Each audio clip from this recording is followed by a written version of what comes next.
Good evening, everybody, and welcome to a special edition of Maestro Moments. Super excited about the project that we have going on tonight and for the next 2 weeks. We have 3 weeks in a row where we are going to be talking about a brand new book that just hit the markets, The Future of the Wind Band by William M. Perrine. I started reading this book about 3 weeks ago, and I knew immediately that this is something that we needed to have a conversation about. So we got a quick video from our sponsor, and we'll be right back with William Perrine.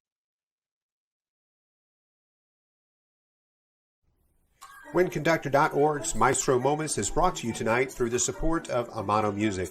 Amano Music is a collective for composers and a resource to band directors. Find the very best in wind band repertoire, from classic marches updated and edited for contemporary wind ensembles to the latest from innovative independent composers like the piece you're listening to right now, Chatterbox by Jason McChristian. You will also find resources for the band classroom, including books on topics important to band directors, as well as methods like mastering the scales to prepare your band to tackle rigorous repertoire. You can find Amano Music by visiting their website at www.amanomusic.com. That's Amano Music with a double A.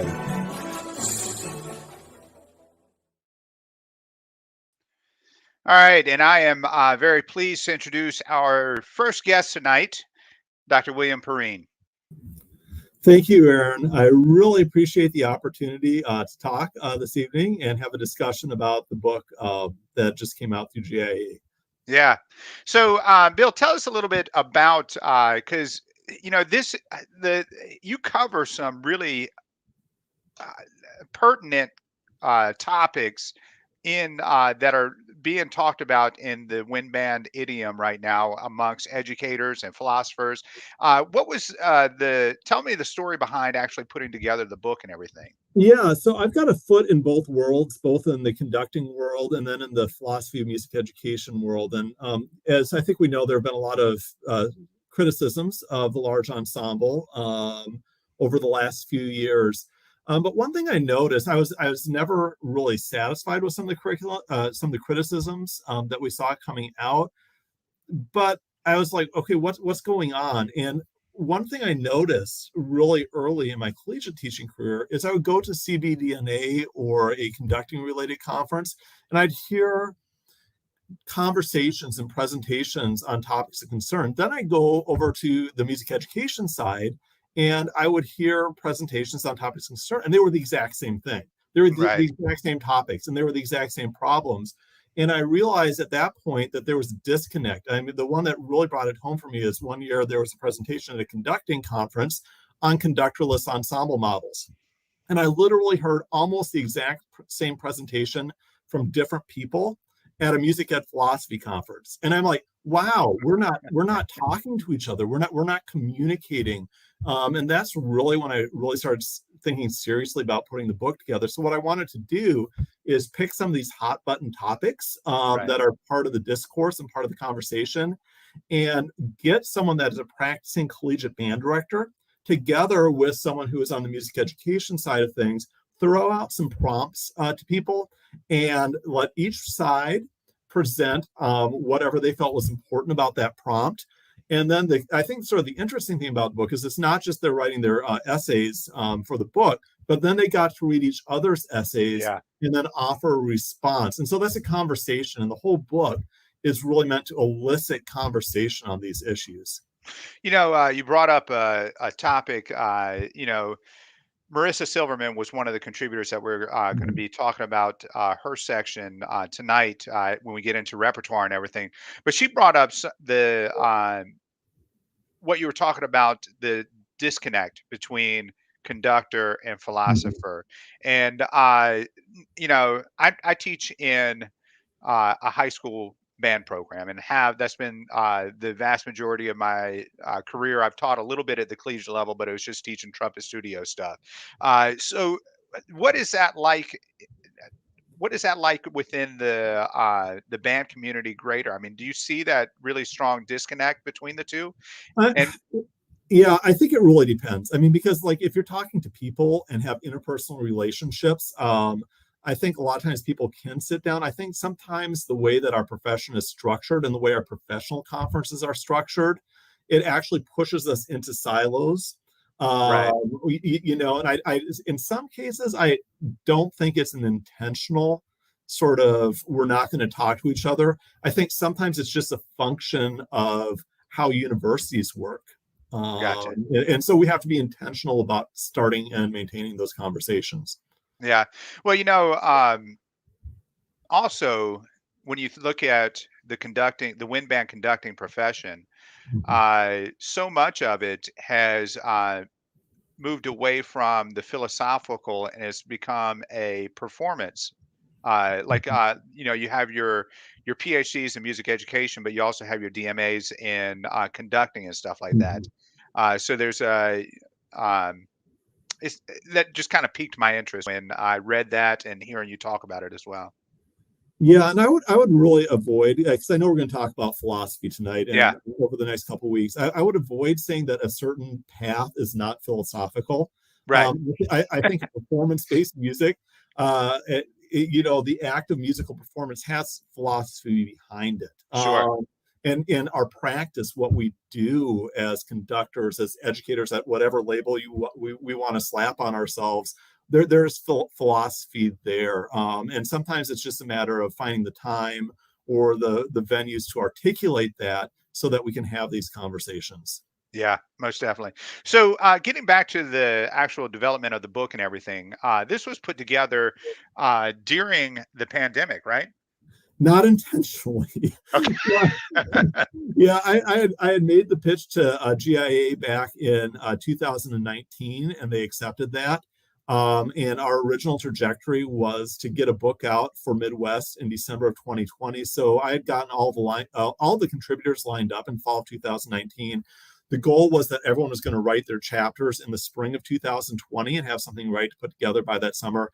Well, and the rest is sort of history, right? Yeah. It took a little bit longer than we expected, but we got across the finish line, and I'm happy with all of the chapters that ended up coming in, because I think they all have valuable and a lot of unique insights Most in definitely. them. Yeah. Awesome. Well, at this time, I'd like to invite our other special guest. We are pleased to have Dr. Jacob Wallace join us tonight, who is the Director of Bands at South Dakota State University. He's also one of the contributors to the section on repertoire. So, uh, Dr. Wallace, thank you so much for joining us. Appreciate it. Hi, Aaron. Thanks for having me. Yeah. So, what was it like getting that invitation from Bill to write something on these topics and about in your case with the repertoire and everything? What uh, tell me a little bit about the process and maybe like your response to that. Obviously, you thought it was a worthwhile endeavor because you wrote a great essay on it. But tell us a little bit about that.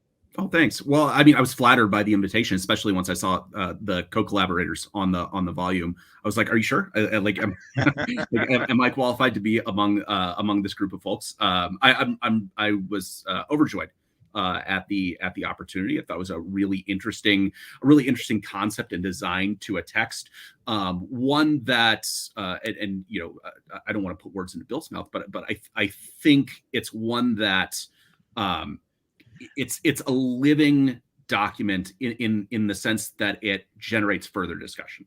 Sure. It's not just something that you go and you read it and it's like, oh, that's a great idea, I should do that. And there's no interaction there. The notion of the prompt of dialogue by its nature creates the sensation of, okay, now what's the next point in conversation to be had between these contrasting or collaborative ideas that are shared between the two authors in each chapter, and moreover, is there crossover from subject to subject within the different chapters of the book. So I find that Right. fascinating. I think it's a great jumping off point for discussions about future paradigms. Yeah, most definitely. And speaking of discussions, how about we get into it tonight? Let's go ahead and bring in the rest of our panel. I'm pleased to introduce a great panel of educators, band directors, and we'll go ahead and bring in Mike Dominy. Mike, Hi, how are you? Thanks for I'm joining good. us tonight. You represent the international portion of tonight's panel. So tell us a little bit about you. Yeah, I'm in Victoria, British Columbia, Canada, and I currently direct 2 community bands here in Greater Victoria, after a fairly lengthy career as a player. Awesome. And we have Ruth Peterson joining us. Good evening. I live in Huntersville, North Carolina, just north of Charlotte. I spent my entire career teaching in Charlotte-Mecklenburg schools at 3 different middle schools, and I'm really excited about this book. Awesome. And we also have joining us my right-hand person, Josh Savanovich, has been kind of producing a lot of the Wind Conductor Maestro moments, and I really appreciate everything he does. But he's also a phenomenal band director, and I always love engaging in conversations. Josh, tell us a little bit about you. Hey, Aaron. So I have been teaching for almost 15 years. I also live in North Carolina. I teach in Hillsborough, which is just outside of Chapel Hill. Some of you may know about that because of basketball. So I'm thrilled to be here. I'm excited to participate. Awesome. So I put together a slideshow for us, and we'll show it briefly. And we're going to break this conversation into the 2 parts. We're going to start with the introduction that Bill wrote. And some of the questions that I thought that we could talk about is Bill wrote about early in his career, he was asked the question, are you a band director or a music educator? So I'd love to tackle that conversation. Then what is developing a teaching why is developing a teaching philosophy important in the wind band? Are there hindrances in the wind band setting that hinders students' lifelong musicking? And how has the pandemic changed the wind band classroom? And what lessons have we learned from our experiences over the past 2 years that can bring about positive change in the band classroom? So let's go ahead and start with that topic of band director or music educator. Anybody want to start with that one? Yeah, I'll just jump in really quick, and then I'll let other people chime in on this, because obviously that was the lead-in for the volume that we started the introduction with. And, it's one that I confess, like when I was asked that, I was like 21, 22 years old, and it's like I'd never thought about that dichotomy before. I think we find things like this a lot, not just in our profession, but in life in general. Why? Because culturally, we like to categorize things, right? We like to put things in this category or in that category, and then we contrast ideas, and that helps us clarify things. And that's a very Aristotelian idea that has very, very deep roots in Western culture. And I think that is good and appropriate to do that categorization work, as long as we don't solidify those things to where it becomes us versus them. And so I think for most of us, myself included, when we find these sort of sets of contrasting ideas, contrasting identities, contrasting concepts, we can see sort of the pluses and minuses on both sides. We can see the characteristics on both sides, but then we feel what in philosophy we would call cross pressures, all right? And cross pressures is like, okay, I feel comfortable over here, but there's something pushing me to not be entirely satisfied with this sort of airtight category. And to me, the interesting thing about growth and thinking through things philosophically is examining those cross pressures, examining those points of tension. And then that tells us something both about us and sort of the professional work we're involved in. So I'd be curious for other people, what sort of tensions or cross pressures people have felt in their own careers on that. Yeah. Ruth, I'm curious to get your perspective on that intro to the book. What was kind of your reaction as you read that intro there and seeing that dialogue? Well, I think as far as having a career that was almost 30 years, my opinion of myself as a band director versus music educator has changed over that period.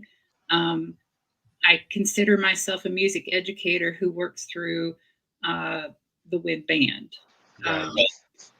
And I think when I was teaching some of those things that, we rubbed up against each other as on the elective team, sometimes you're competing for the same kids, and trying to do what's best for your program. And what you really need to do is have everybody realize, what, there's enough to go around for everybody. And you figure out ways to make things work for the students so that they don't have to be forced into a decision of, well, I want to do band, but I also want to take this art class. Yeah. I think it's all important, and they should not be feeling guilty for deciding one way or another. I want to come back to that when we start talking about Marissa's essay, because there was a lot of things in there that kind of spoke to what you were just talking about. Uh, but yeah, so let me ask, and this is for everybody. I know that, like Ruth, if you had seen me 20 years ago when I was first entering the classroom, uh, my approach is vastly different from what it is now, and I was very much um, the band director, top down. This is the way we're doing it, type thing, uh, and I'm not saying that. To me, I think there should be a balance between the two, band director and music educator. But I'm just curious, the rest of the panel, how have you guys evolved over the years? I'll take it. As someone who deals primarily with the adult musicians who, after they've left high school, university, I view myself personally as a conductor. However, I can't stand on a podium and talk about a piece of music. Say I'm doing the Chanson Marche Militaire Française. How can I stand? I have to stand there and say, hey, look, this isn't a standalone piece. This is part of a suite. And how we approach it. As soon as I'm talking about that piece, I'm a music educator. Right. So you have to be both. Yeah.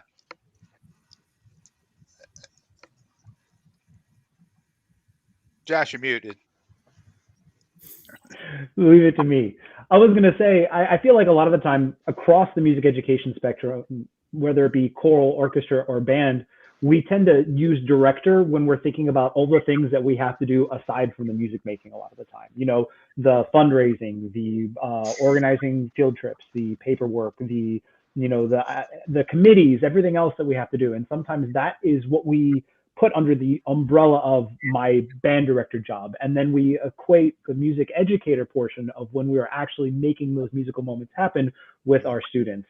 And I know, to your last point, over the course of not just, not my career, but just the last 3 to 4 years, there has been a shift in how I approach my classroom, how I approach the overall goal of my program. And I think a lot of that is due to the things that have happened in the past couple of years, where we've all had to sort of take a step back and sort of reevaluate what we want to be the thing that drives not only our day-to-day classroom, but our overall plan and our overall hope for our program, and what we want our students to get out of those daily experiences, but also in many instances, the 3 or 4 years that they're going to spend sort of with us.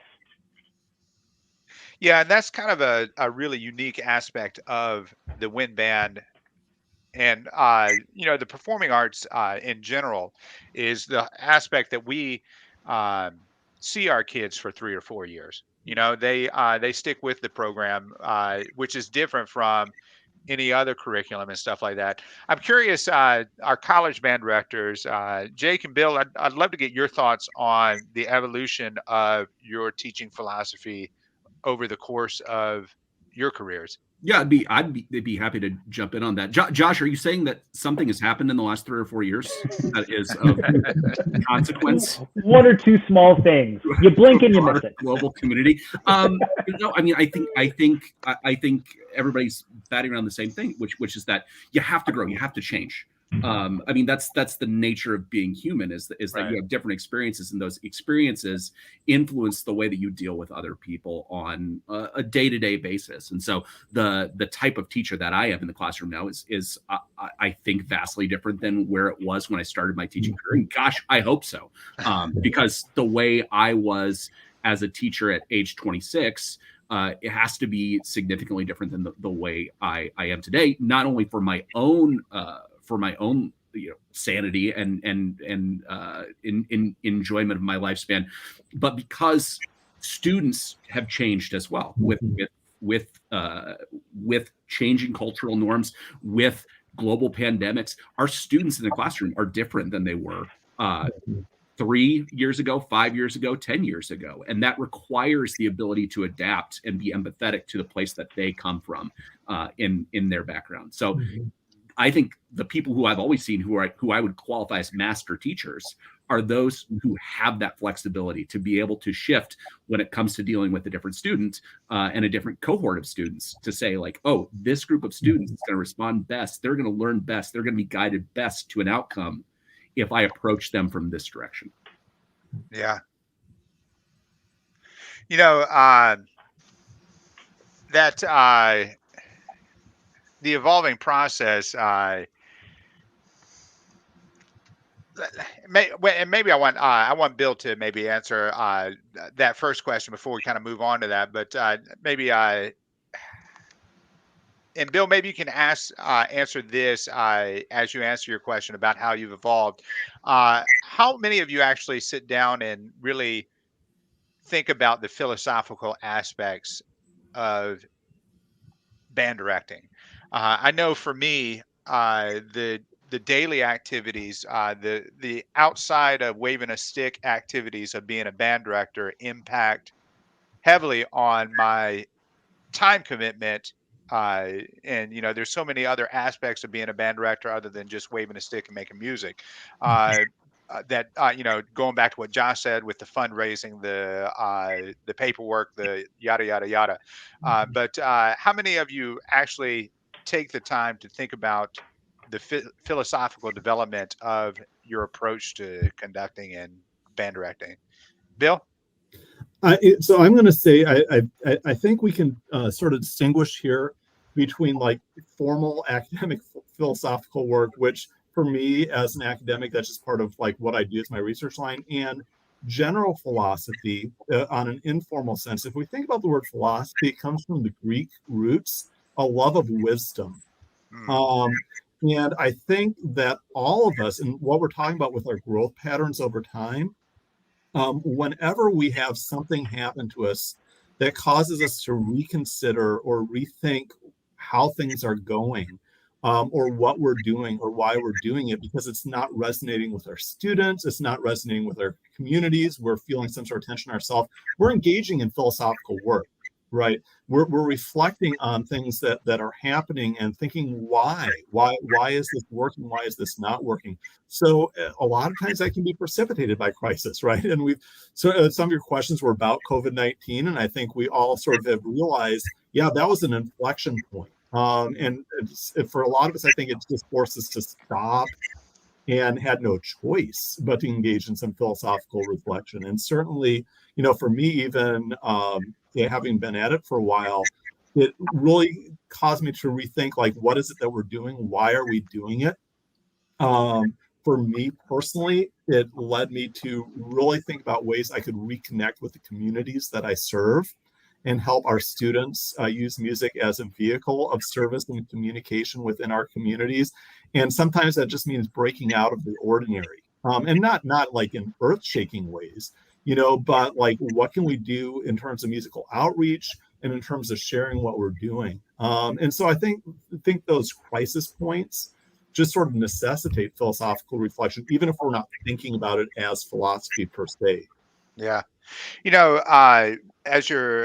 we're talking, and as Jake was talking, I can't help but think, COVID, the pandemic had a major impact on, well, our profession as a whole and education as a whole. I mean, it had a profound impact on it. But I think also when we watch the news and watch what's happening around us, I think, and Mike, I don't know what it's like where you are in British Columbia, but I think America, the United States, is kind of going through a bit of an identity crisis right now. I think there's so many things that are a bit divisive and philosophies and stuff like that. And as a band director, those issues really weigh on my mind too. From a, when we start moving into our topic tonight of repertoire, that the whole identity crisis of America right now, with what direction we're going to go in the future, where are we going to be? What is the path that we're moving forward? What are some of your thoughts on that? Well, for us, in terms of COVID itself, I mean, I'm fortunate that I come from an area where we had an 85% vaccination rate, so we didn't have that big divide in philosophies about whether you should be vaccinated or not. But in Canada, we do have some challenges. For us, it relates to our response to our colonial past, which is really coming through now, with reconciliation with our First Nations peoples. And there's a movement here to be more inclusive in terms of First Nations art, music, and we're getting there. But they're different sorts of divides. Where it's not So, Mike, let me yeah. ask you this: from as the conductor of a community group, an adult group, how has some of these changes impacted the programming of for your adult group? Well, given that for us, we stopped rehearsing March 10th, 2020. I started again this past September. So we had an 18-month silence. And that was pretty much in this region. That was pretty much the same for all of the community bands. In part because a lot of the community bands rehearse in schools, and of course, the school systems weren't particularly keen on having outsiders in their schools for a while until everything got sorted out. For me, I spent probably the better part of 18 months going, well, when do we start? I had to laugh. When we shut down in March, I said, we'll reevaluate in April. Fortunately, I didn't specify what year. But no, between myself and the executive of the band, the leadership of the band, we spent a lot of time mulling over who's not going to come back. We had a fair number of people that they liked the new lifestyle of not having to worry about where they were going to be at 6 o'clock on Tuesday so they could make it to their 7 o'clock band practice. So my numbers are down a bit. The quality is certainly declined a little bit. Some people didn't touch their instrument for that whole period. What, band people not practicing? I don't believe it. I don't believe it at all. Yeah. So it was starting up. It was a challenge. I had made a comment on my Facebook feed that a couple of other directors from other parts of the country picked up on. I made a comment that I'm going to have to accept a wider center of pitch for a while, and fortunately, it wasn't that long. But there were I've stepped back a notch in my programming, how I do in my rehearsals. Yeah, I've added some new music, but I went back to a lot of the familiar stuff, things we did 2-3 years ago that people remember, so that they didn't feel like they were starting cold. So that's sort of the approach I took. So, but I mean, philosophy of how we get from here to there, what are we going to do is important. So, hey, Aaron, I was wondering if I could pose a quick question based off of what Mike was just saying. You know, for a lot of us in March 2020, when everything shut down and we were like, we'll see each other in a month. And then it looked clearly like it was going to be past that. I think one of the predominant conversations that started up was, do we need to reevaluate the paradigm? You know, are we going to get back to the classroom, the large ensemble classrooms, not just the wind band, but like large ensemble, vocal ensembles and whatnot. And I started seeing a lot of people sort of questioning the whole system. Is this a time to redo how we do music education, at least in the United States? And now that we're sort of getting back to it, we're, you know, in North Carolina, we had state assessment, you know, back like normal back in May. And so we're sort of back in the grind again. And so I want to kind of pose the question, do folks feel like maybe we missed an opportunity to have a turning point, or was that a turning point that we needed to make? I hope that the turning point is not missed, but it's certainly easy to fall back into routines, right? Like, for example, just in terms of instrumental music education in the United States, one big hope that I've had coming out of the pandemic is that professionally we would re-examine the single entry point model, right? Where you pick up your instrument in 4th or 5th grade, and if you miss that boat, the boat has sailed. And I was hoping coming out of, because I know a lot of people had to do beginning band later just by necessity. I mean, my hope is that will continue, and that we won't go back once we get our numbers stabilized to going back to the single entry point model. I think that would be a great change to come out of it if we could move away from that. But I also understand there are logistical problems and real issues in terms of scheduling and structuring in public schools that make those sort of systemic changes a little bit more challenging. Bill, I think there's also just an exhaustion issue. You know, the idea of, okay, you know, week 2 of COVID-related shutdowns and remote-based learning, we were thinking, okay, what happens when we get back from this? And then after months and months of it, it was just such a triage that when the opportunity came to get back in the classroom in a standard format, it was no longer a situation where we could see ourselves adequately instituting entirely new paradigms to the structure. It was much more a situation of, okay, what's going to work for me today? Yes. What's the thing that I can do that I know I can't screw up? And you know, in that respect, you know, I find inertia to be one of those things that is problematic writ large in education. But I see that as being a product of that lack of energy and lack of enthusiasm to combat. Just gratitude that we've survived, right? Yeah. So, and I think this is probably a good segue into our topic of repertoire, because that's kind of what brought us here. And we're going to start with Marissa Silverman's essay on humanism, music education, and the musical work. And some of the things that she asked some really provocative questions and appropriate questions that I think we should be answering, especially in this time where we have an opportunity to grow as a profession. So some of the things that she asked was, how do music teachers assist students to become independent music makers despite their reliance on music notation reading?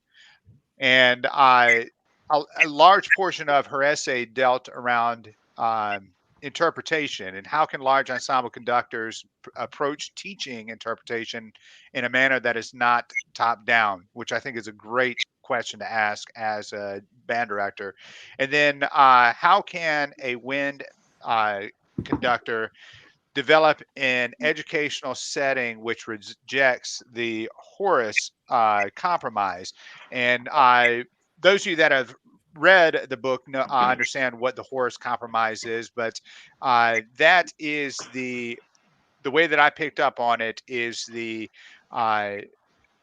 where the student understands what is expected of the classroom, and then they do that that amount to avoid being singled out or to be feel embarrassment or something like that. So what can we do within the wind band classroom to lessen that impact there?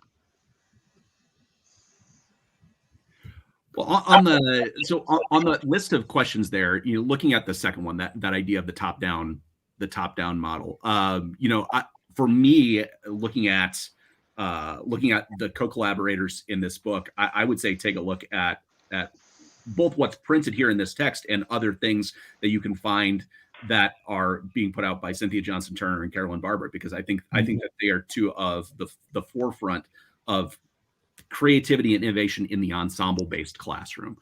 They're doing incredible things, and I'm always inspired when I get a chance to see them work. So if you want ideas on how to foster this sensation of creativity and collaboration, I think that's a great way to do it. I mean, I have found in my own classroom finding ways to break out of the large ensemble model and to present opportunities for the students to take a leadership role in their own music making process through smaller ensembles or through conductorless ensembles is a way where they can take ownership if you, as the appointed leader of that group, are really willing to let them fly on their own.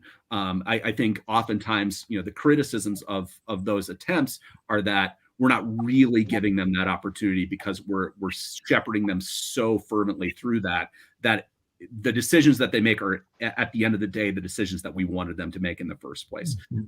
If you are really willing to let them take a shot at something that is brave and innovative and has a risk of failing, they're going to learn a lot from that, and they're going to become more competent musicians. I have found that it improves I hate to throw around the word quality because I hate that word just in general. I find it to be loaded, but the idea of quality musicians in the room, people who can produce product of quality, I find them to be more literate and more fluent in that language of top tier musicianship once they've come out of that process of doing things on their own.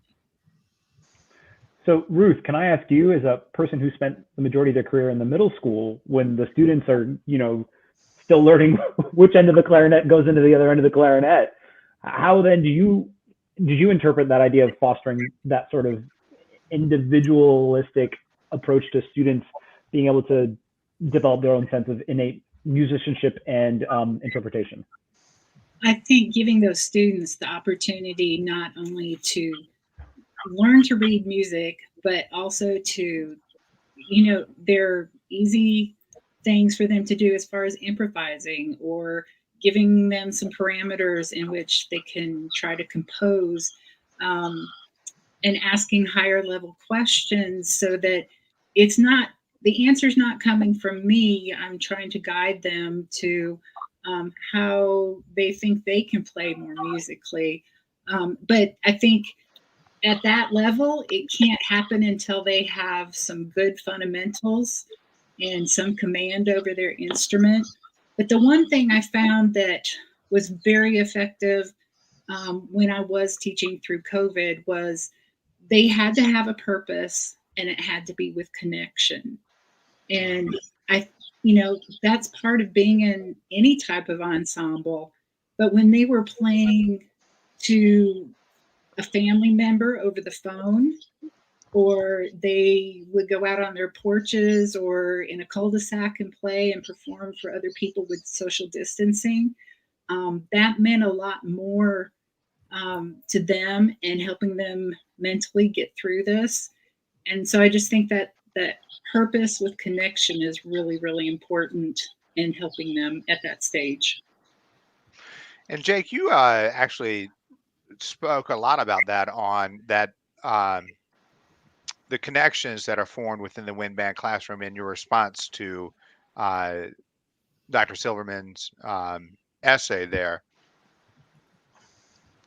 Yeah, I mean, I think the sensation of building community is an important thing about what we do, and it's building community not just between the students well, if you're in an educational setting, so I should say between the musicians of the group, but it's also building that community with your community. It's about bridging that. It's about breaking down that fourth wall between you on the stage and the audience out there. It's getting out into your community and being able to share what it is that you do musically with people who wouldn't be inclined to walk into a concert hall and see a concert of band music. So there's a lot of effort philosophically on my end of figuring out, okay, how do we create these bridges between these disparate groups of people, some of whom might never have ever thought that they wanted to be involved with a band concert. How can we sneak them into a band concert without them knowing it?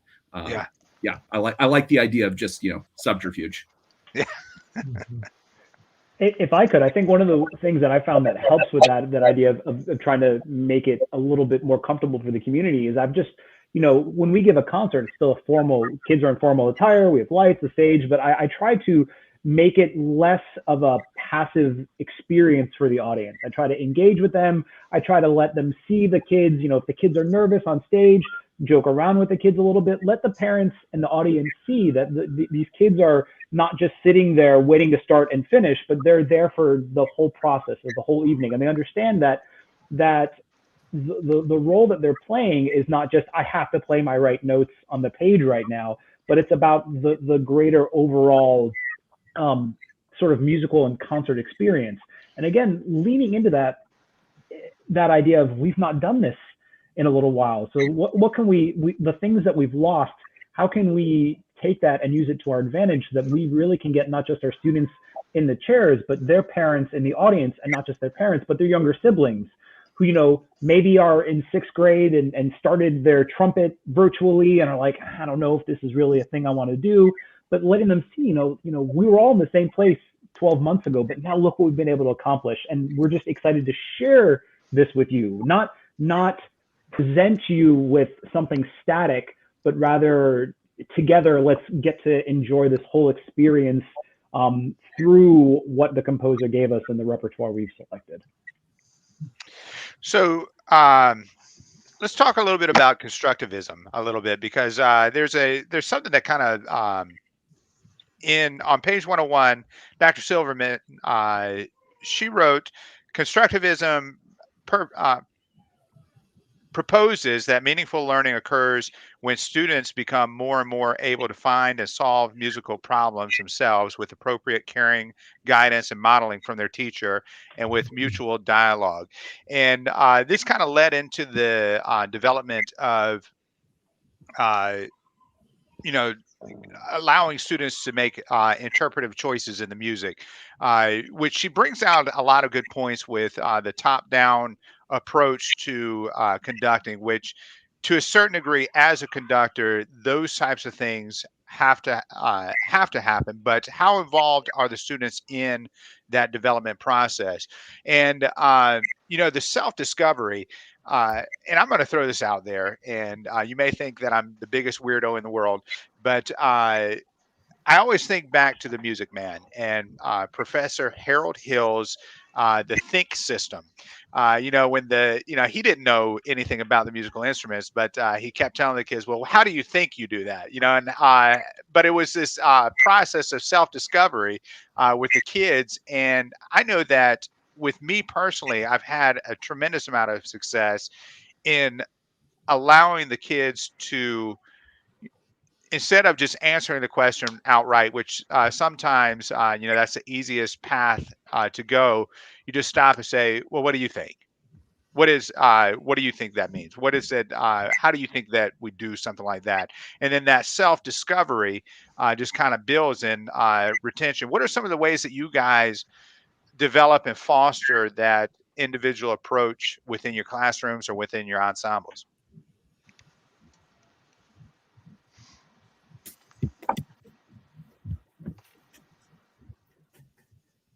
One thing I think about this came from Jake's response to the essay, talking about different types of activities going on throughout the pedagogical rehearsal cycle.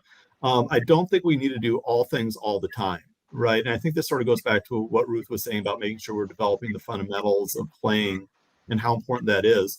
But I think it can start small, right? It doesn't have to be, okay, we're moving straight from this paradigm and making a jump. And if we don't use this paradigm all the time, we're missing the boat, right? There are ways that you can sort of start. And sometimes that's as simple as the type of questions that we ask.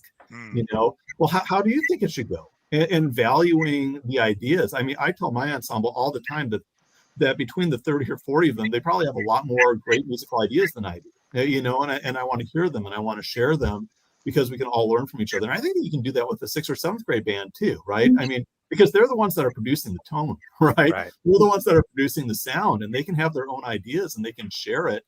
And it's not always necessarily, well, okay, yeah, sometimes it's a B natural rather than a B flat, right? I mean, sometimes, you know, there's that, but there are a lot of other things that even with really young kids that we can talk about and share and experiment with. And I think in some ways that's sort of experimentation or laboratory approach is sort of what Dr. Silverman was trying to get at, is making sure we have space for that within our rehearsal structures. Yeah.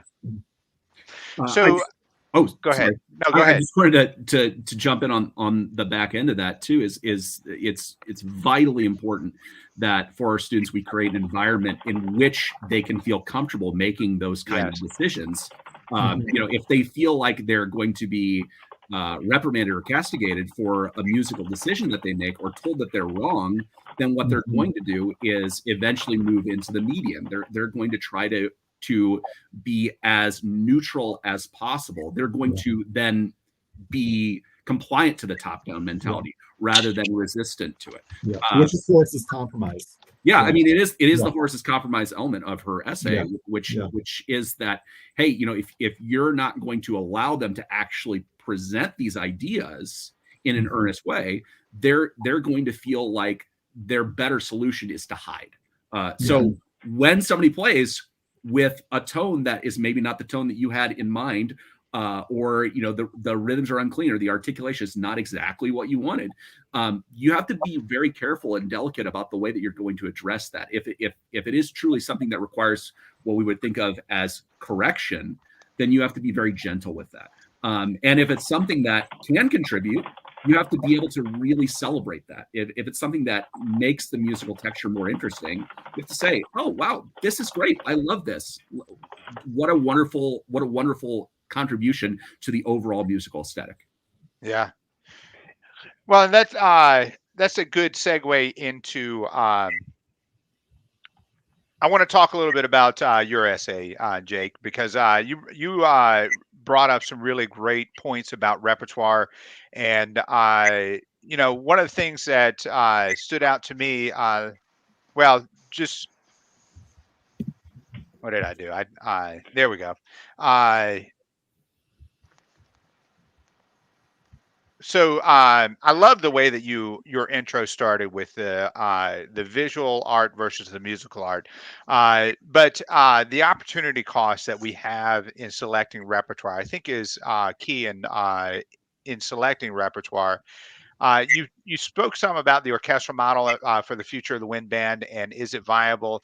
But one of the things that really stood out to me was the representation in the wind band repertoire, and then you also spoke some about the chamber ensembles and the small ensembles within the wind band curriculum and stuff like that. And that's kind of where I wanted to go with our conversation about your essay there. And I'm going to let somebody else kind of start the conversation with any of those topics.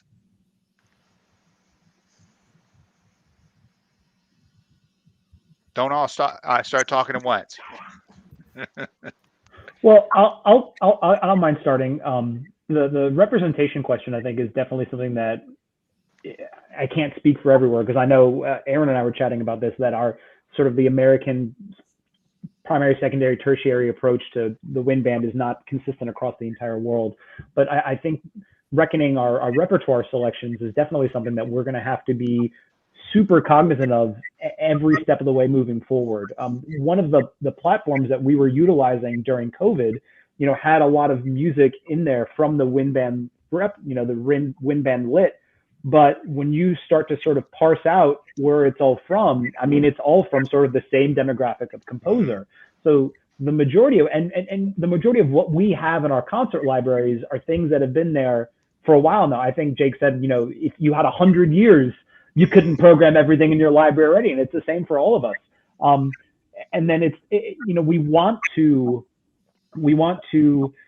patronize and encourage other composers and a wider diversity of composers, but so often we run into the issue of, well, this is what we have and this is what we can afford. So what I'm curious about is how we reconcile these things. What are the practical steps that we can be taking in the classrooms to move beyond that, small list of core repertoire? In North Carolina, with some different projects I've worked on, what I've come across is we are not nurturing our people of color and our women to become composers or directors. And if you look at our MPA list, it's very hard to find any women from North Carolina on it.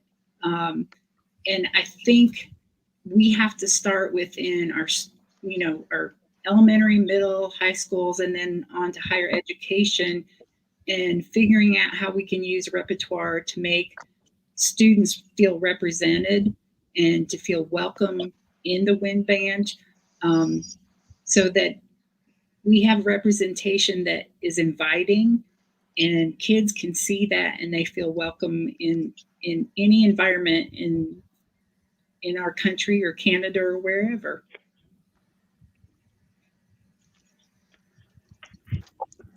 I actually, after reading this the other day, I started looking through my programs and I went, holy mackerel. I've only programmed 3 female composers in the last 3 years. That's out of somewhere over 100 pieces of music, and I've only pulled 3. So yeah, it falls to us to sort of fix that problem. So, and I know in Canada there are a wealth of female composers. Canadian Music Center is probably our best catalog of sometimes unpublished works, and there's easily 2 to 3 dozen female conductors or composers in that catalog, and why they're getting ignored, I don't know. Because you buy something from Canadian Music Center, it's the same cost whether it's the female conductor or Donald Coakley. So, Mike, I think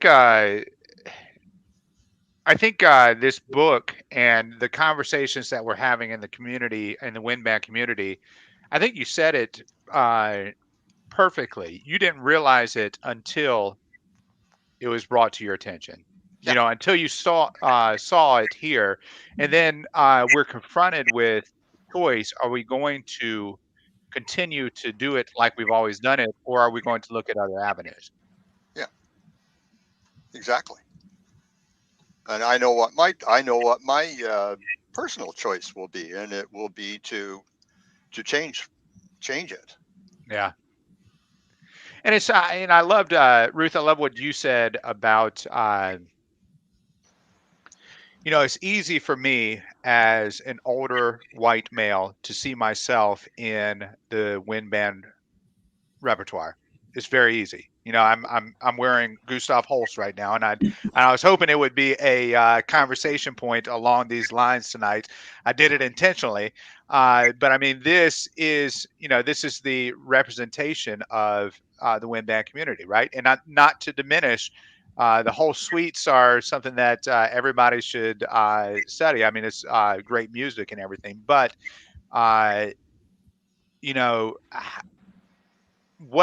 what does our students who are Black or brown, where do they see themselves in the repertoire that we program? And I think that's a question that we should all answer. ask ourselves.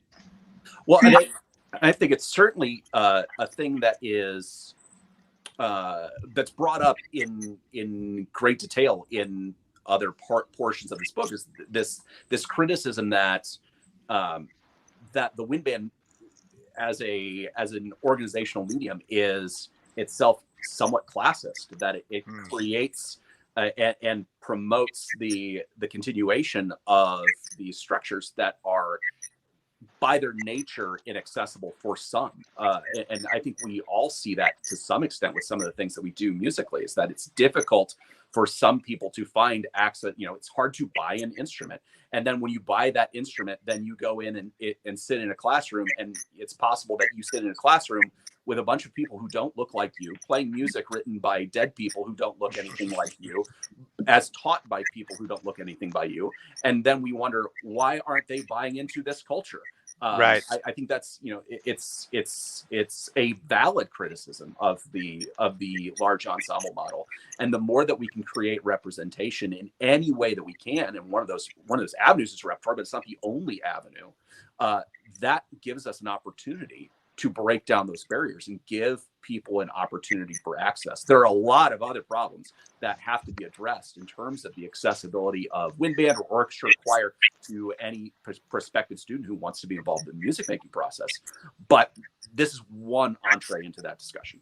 I was going to say that in the last 2 to 3 years, with COVID, with politics, with the death or the murder of George Floyd, a lot of things have come to the forefront. And I feel like we've had a moment to say, maybe we need to make some changes. Maybe this is not what we want. And the truth of the matter is, women and people of color have been doing compositions, have been doing participating in classical music, traditional music, world music, all through this time. It's just now that the documentation is coming out because we have the internet and we can share what everybody is learning. And I had no idea about 3 years ago, Joseph de Boulogne, who lived in France. He was a fencer, he was a composer. And when I listened to his music, he sounds as good as Mozart to me, but I certainly did not learn about him in music history class. And so I think there are some things that have to change with how our pre-service teachers are being educated to actually go out in the field.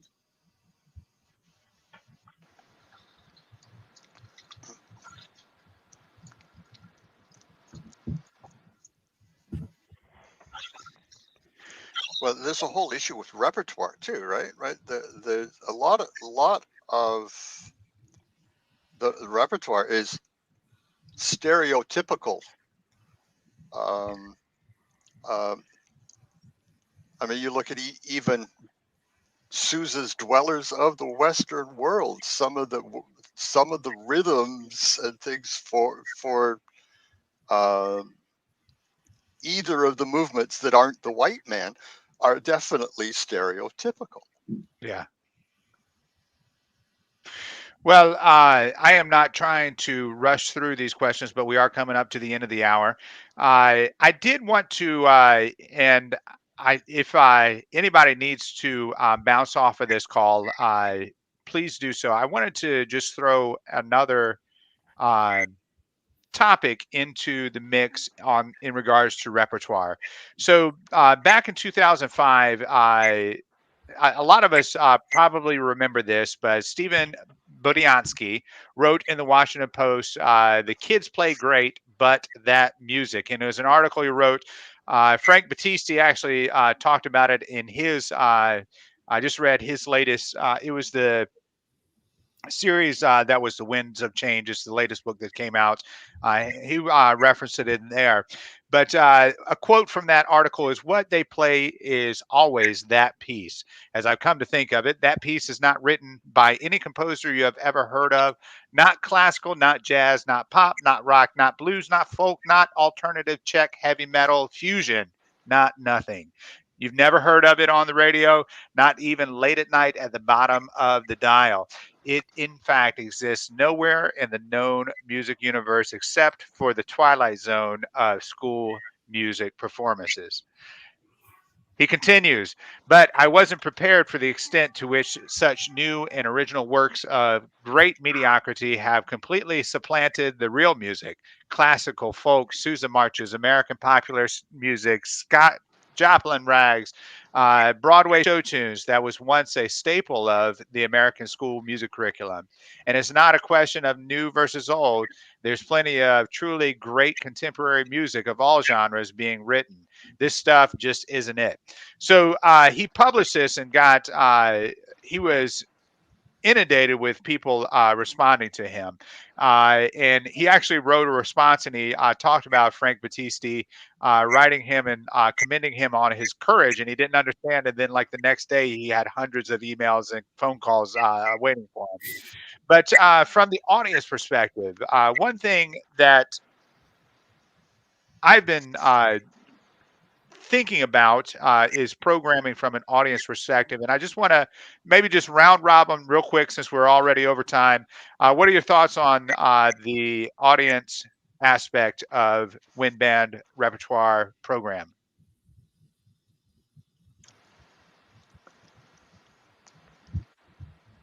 Josh, how about we start with you, man? You're muted again. Yep. Yeah. Sorry, my kids are coming upstairs, so it's getting loud in my house.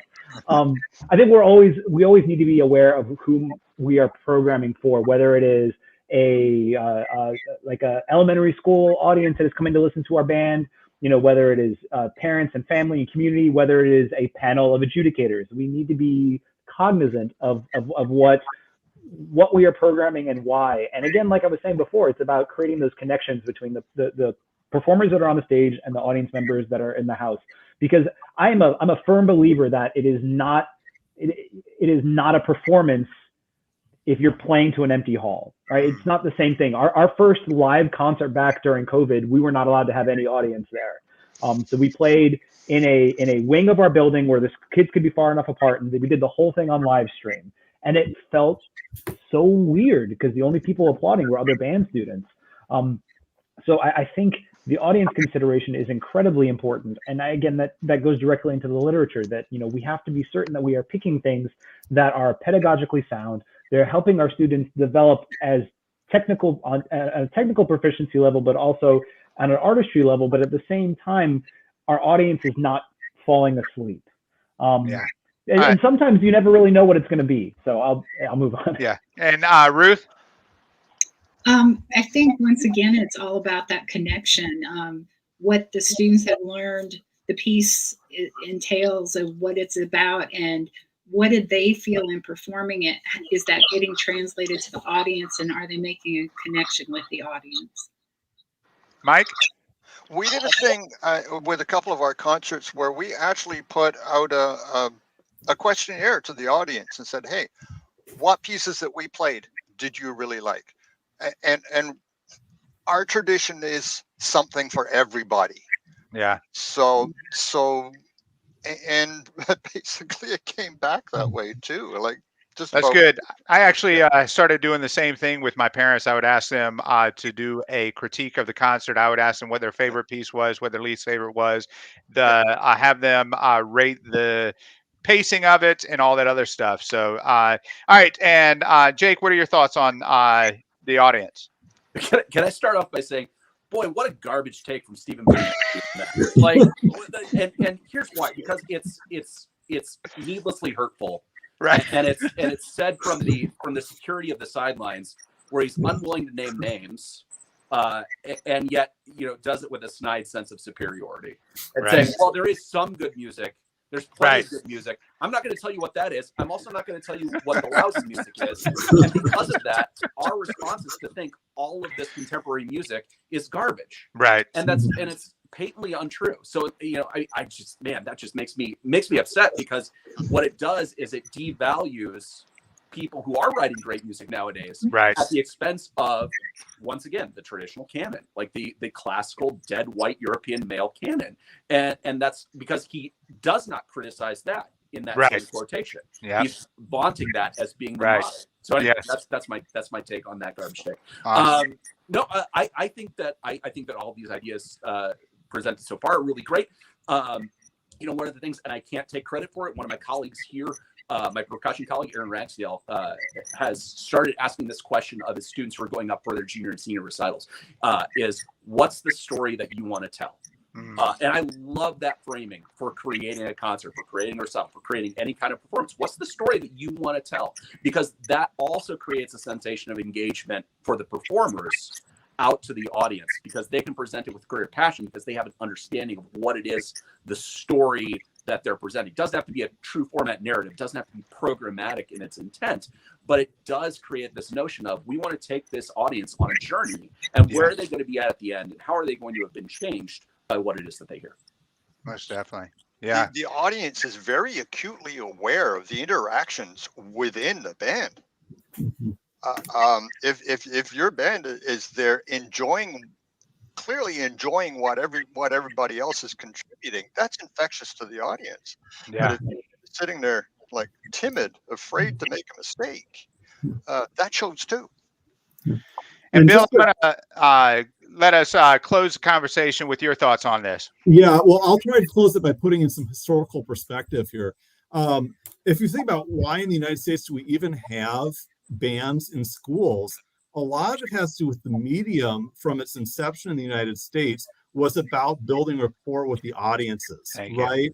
And it was so valuable to our communities, and communities of all sorts. And I mentioned this in the conclusion of the book, of sometimes our view is too narrow, right? It's not just the band on stage at concert festival, right? It's also the African American band that's doing the high stepping show, or it's the DCI in the summer, or it's all these things, and it all had to do with that connection to the audience and the community, right? And so venue and the ensemble, the purpose, how it fits in with the community, that's all central. And if we remember that, and always are looking for new ways to connect with the audience, I don't think the band's going anywhere. Right, because like those connections, I think, are still valuable parts of our community, and they're still just like our heritage in that. I think also can help us as we expand what we're doing, but find new ways to connect that are relevant, but that can still inform what we do going forward, because that's always been part of what we do. Most definitely. Well, I think all of us can agree that we could spend another 2 hours just talking on this one topic, the two topics that we discussed tonight, but we are over time. Jake, I really appreciate you coming out and joining us. I really enjoyed reading your article in the book. A lot of great points. To Dr. Silverman, I really appreciate what you wrote for the book as well. It really caused me to think about some of my approaches in the classroom. So thank you so much for your contribution. And Dr. Perrine, Bill, I really appreciate you bringing together all of those different voices within the wind band community. Thank you so much. And to my panelists, thank you so much for your comments. I wish you guys the very best. You guys will be coming back, some of you on some of the later shows. So looking forward to seeing you guys there as well. So, and without any further ado, I bid you guys well and happy banding. Thank you.